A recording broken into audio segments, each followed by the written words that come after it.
Karachi water and sewage board labour front union کے general secretary نے بھی ایم ڈی واٹر بورڈ سے مطالبہ کر کے اپنا پیغام ریکارڈ کرا دیا۔ یقیناً چوتھی بات اپنی کروں گا کہ ایسٹر کے جو ہمارے محنت کش جو کرسچن ہمارے ورکرز ہیں، ان کو جو آپ نے ایسٹر کے اوپر 9,500 روپے دیے جاتے تھے عید ایڈوانس کے طور پر، وہ ادا نہیں کی۔ دیکھیں، آپ اس بات کو سمجھیں جناب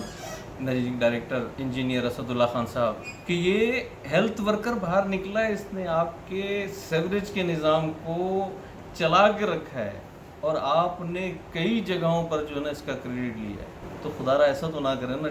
جن کے کام سے آپ کریڈٹ لے رہے ہیں انہیں کو کچھ نہ دیں، ان کے 9,500 روپے جو ہے فوری طور پر ادا کریں۔ انہوں نے چیئرمین صوبائی وزیر بلدیات ناصر حسین شاہ سے مطالبہ کیا ہے کہ ایم ڈی واٹر بورڈ کو حکم صادر فرمائے کہ ملازمین کے لیو انکیشمنٹ کے واجبات ادا کیے جائیں، جبکہ واٹر بورڈ کے ایم ڈی نے بتایا کہ لاک ڈاؤن کی وجہ سے ریکوری نہیں ہو رہی، جس کی وجہ سے پہلی مرتبہ واٹر بورڈ کے ملازمین کی تنخواہ لیٹ ہوئی ہیں۔ Nadeem Siddiqui, metro 7 city news, Karachi.